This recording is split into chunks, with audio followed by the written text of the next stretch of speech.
रूही। रूही, कब लास्ट तुम्हारी मम्मी से बात हुई थी? जब वो घर पे थी। अच्छा, कितने दिन पहले? 3 दिन पहले, 2 दिन पहले तो यहाँ पे आई थी। अच्छा, क्या बात हुई थी लास्ट मम्मी से बेटा? मम्मी मेरे भाई को ही समझा रही थी कि अपनी बहन का और अपने भाई का ख्याल रखिए और मेरे बचने के चांसेस रहेंगे। तो क्या बेटा, ये तुम कैसे, जिस तरीके से यहाँ पर मम्मी के हो गया, कैसे तुम किसको जिम्मेवार मानती हो? डॉक्टर और स्टाफ की कमी है यहाँ पे। संजीव लाल सर, ये क्या हुआ था? देखिए, हमारे संज्ञान में एक इशू बताया गया है, उसको हम विभागीय जांच कर रहे हैं और जो भी संबंधित अधिकारी है या स्टाफ है उनके अगेंस्ट में सख्त कार्रवाई। सर, ये जो कब एडमिट हुए थे ये मरीज, और जो मुस्लिम को बॉडी दिया गया था, वो जब दफनाने के लिए गए थे तो वहाँ पर जो है हिंदू लेडी थी, क्या नाम था? जो दोनों का नाम बता दें। ये अंजुम नाम की मरीज थी और जो है उसको आज सुबह क्रीमेशन के लिए भेजा गया था। कल इनकी डेथ हुई। अच्छा, तो अंजू का बॉडी जो है जल गया, यही है ना सर? जो अभी तक है उसमें यही है कि अंजुम की बॉडी जो है वो कुछ लेबलिंग के इशू के कारण जो है ये इंसिडेंट हुआ। और सर, कमलेश की बॉडी मुस्लिम को सौंप दिया गया, लेडी? वो बॉडी वापस है, हमारे पास है, वो हम फैमिली को। तो सर, इसमें किन की गलती होगी? देखिए, वो ये विभागीय जांच का विषय है, जो भी होगा हम उचित कार्रवाई करेंगे। तो ये लोग इतने गुस्से में क्यों हैं सर? ये वो हमसे बात कर रहे हैं और जो है रिलेशंस को हम पर्सनली मिले भी हैं, उनसे बात भी करी है और उन्होंने जो भी कंप्लेंट की है उसको उचित कार्रवाई की है। इसमें सर मिसिंग यही हुआ है कि किसी और की बॉडी किसी और को दे दी गई है। एक्चुअली आजकल के जो कोविड का माहौल है उसमें रिलेशंस बॉडी को खोल के देखना भी पसंद नहीं कर रहे हैं। हमने सभी रिश्तेदारों को जहाँ जहाँ बरियल ग्राउंड्स हैं, क्रीमेशन ग्राउंड है, सब पे जो है चेहरा खोल के उनको क्रीमेशन या बरियल से पहले दिखाया जाता है। अब थोड़ा सा लेबलिंग का भी इशू है और साथ में जो है कई रिलेशन ने मना कर दिया वो कि हम चेहरा नहीं खोल के देखना चाहते हैं। तो जो है ये एक इंसिडेंट हुआ है जिससे हम अपने सिस्टम को और इम्प्रूव करने की कोशिश कर रहे हैं। सर, ये बताइए कि जिस तरीके से ये हादसे हुए हैं, इस पर जो है इनके 3 बच्चे हैं, उनके पति भी 6 महीने पहले एक्सपायर हुए, तो क्या आप लोग उन परिवार से कोई बातचीत हुई?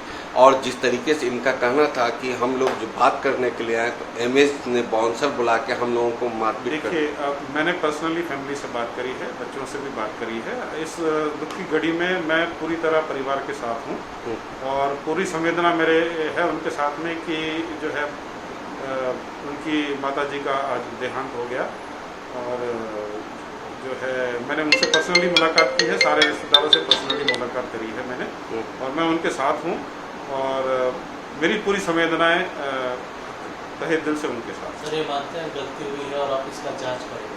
वही ये कह रहा हूँ, जो भी इंसिडेंट हुआ है उसका हम पूरी तरीके से जांच करेंगे और जो भी इसमें उचित कार्रवाई हो सकती है अपने सिस्टम को और इम्प्रूव करने की कोशिश करेंगे ताकि ये गलतियाँ दोबारा से नहीं दोहराई। एक बार पूरा नाम बता दें। डॉक्टर संजीव लालवानी।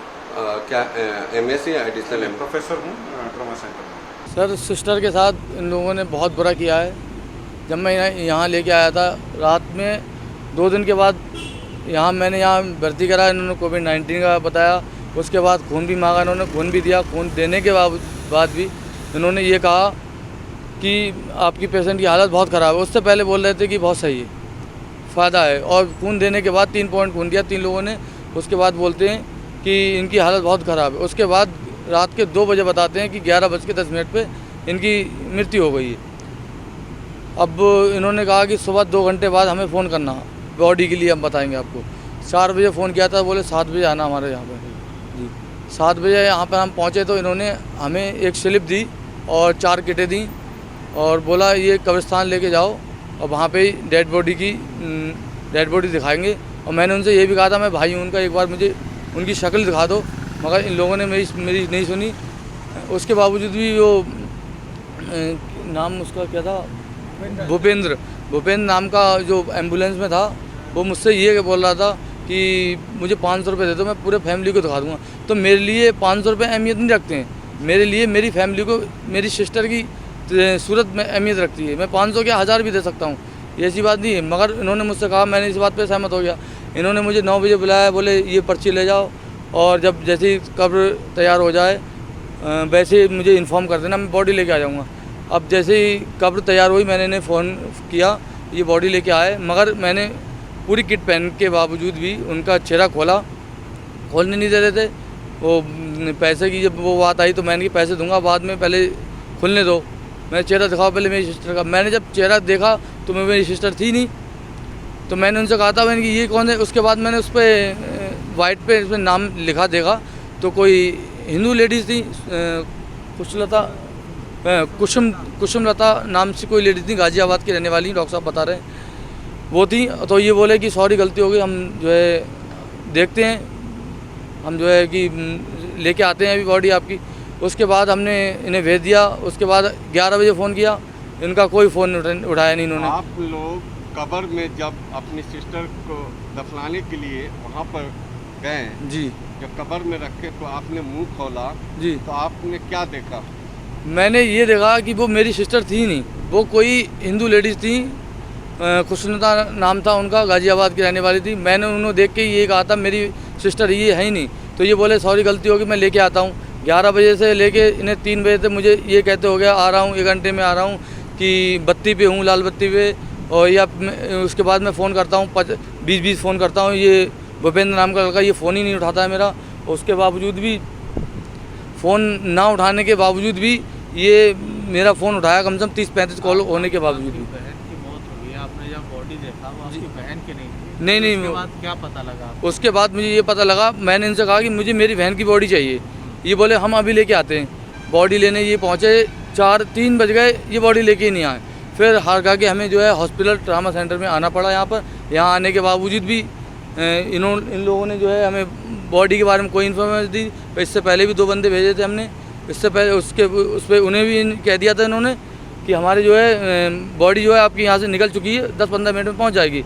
मगर उससे पहले कोई बॉडी आई नहीं थी। हम फिर यहाँ पर आए, हार खा के हम बिल्कुल परेशान हो गए। इंतजार देखते देखते कब्रिस्तान में हमारे छोटे छोटे भांजे और भांजी हैं। और आने के बाद क्या पता लगा आपको? यहाँ आने के बाद सिस्टर की बॉडी के जी, बारे में क्या? यहाँ आने के बाद डॉक्टर लोग, हमने पुलिस को इन्फॉर्म की। हमने क्या ऐसे तो ये बताएंगे नहीं, पुलिस को इन्फॉर्म करने के बाद डॉक्टर आते हैं, डॉक्टर कहते हैं कि आपकी जो बॉडी थी वो गलती से जल चुकी है। अब ये बताओ, इतना बड़ा अन्याय इस हॉस्पिटल के अंदर हमारे साथ हो रहा है। किसी हिंदू परिवार में, ये पंजाबी बाग में एम्स के तरफ से किसी हिंदू परिवार को जी, आपकी जी। बहन की बॉडी दे दी गई जी जी जी, और उन्होंने अपना अंतिम संस्कार कर दिया। हमारे उन लोगों ने चेहरा देखा है या नहीं देखा इस बारे में मैं नहीं कह सकता हूँ, मगर वो उन लोगों ने हमारी बहन का जो है अंतिम संस्कार कर दिया। जिसमें हम मुस्लिम फैमिली से बिलोंग करते हैं, वो हिंदू थे, वो उनकी बॉडी हमारे पास आ गई थी। उसके बावजूद भी हम इतना बड़ा मिस्टेक इनसे कैसे हो सकता है? क्या नाम था आपकी सिस्टर का? अंजुम भी नाम था। अच्छा जी, 3 बच्चे हैं, एक 5-6 साल का लड़का है, एक 10-12 साल का, एक लड़की 14-15 साल की है। उसके हस्बैंड 6 महीने पहले ख़त्म हो गए। अब उनका कोई नहीं, बच्चे जो है यतीम हो चुके हैं। एक ही सहारा था, मैंने सुबह बच्चों को बुलाया था उनका एक बार चेहरा देखने के लिए कि लास्ट बार इनकी माँ से इनका चेहरा देख लिया जाएगा, मगर वो भी इस हॉस्पिटल वालों की कमी की वजह से इन लोगों ने कोई भी चेहरा नहीं देख दिया और बल्कि उन्हें जला दिया। मेरा नाम मुकीम है और मैं जो है जो ख़त्म हुई है उनका देवर हूँ। ठीक है, एम्स ने बहुत ही बड़ी लापरवाही करी है इसमें सर। पहली बात तो सर पूरा ही फीलिंग की धज्जियाँ उड़ा दी सर। कोई दूसरी कम्युनिटी की महिला थी, उसे जो है सर इन्होंने जला दिया। और जो है जो कुसुमलता थी सर, उनका पता ही नहीं है, उन्हें गड्ढे में फेंका है, इन्होंने क्या करा है, उनकी ना ही फैमिली को इन्फॉर्म करा है। उनकी फैमिली को पता है कि जो है हमारी, हमने उन्हें सेरेमनी कर दिया। देश का सबसे बड़ा अस्पताल है, इस तरह की लापरवाही के बाद क्या कहें? सर हम तो बहुत बिलीव करते थे, हम तो इंस्पिरेशन लेटर भी लिखना चाहते थे हेल्थ मिनिस्ट्री को सर कि यहाँ की सुविधाएं बहुत अच्छी हैं, ये बात बहुत अच्छा, लेकिन पूरा ही भरोसा चकनाचूर कर दिया सर। बिल्कुल ही इन्होंने सर ऐसा कर दिया कि क्या बताया जाए सर। कार्रवाई अब चाहते हैं सर कार्रवाई हो सर, वो छोटे छोटे बच्चे हैं सर, वो एक बार तो चेहरा देख लेते सर, इन्होंने गजब कर दिया सर। यानी कि बच्चे जो है माँ का चेहरा भी नहीं देख सके। सर आखिरी बार बच्चे माँ का चेहरा भी नहीं देख सके सर, अब यही सबसे बड़ा अफसोस है सर। एम्स के प्रशासन की तरफ से कोई बात किया आप लोगों से? सर एम्स के प्रशासन की तरफ से कोई भी पक्का एश्योरेंस नहीं मिला है अभी सही तरीके से। टाला बराही कर रहे हैं कि हम वो कल से ड्यूटी पे नहीं आएगा, ये बात वो बात, बट उन्हें टर्मिनेट नहीं करा गया है अभी तक सर। जो भी कल्प्रिट थे मिलने नहीं आया इस लापरवाही को लेकर के प्रशासन के? सर एक बार मेडिकल सुपरिटेंडेंट जो थे उन्होंने तो हमें बाउंसर बुलाए थे मारने के लिए सर, हमने दिल्ली पुलिस की हेल्प ली थी, अच्छा, तब बातचीत हुई है सर जाके, वरना वो बताने के लिए राजी नहीं थे। मतलब आप इस बात को यहाँ बताने हैं तो आपके ऊपर सिक्योरिटी गार्ड भेजे गए, बाउंसर बाउंसर भेजे गए सर हमें मारने के लिए।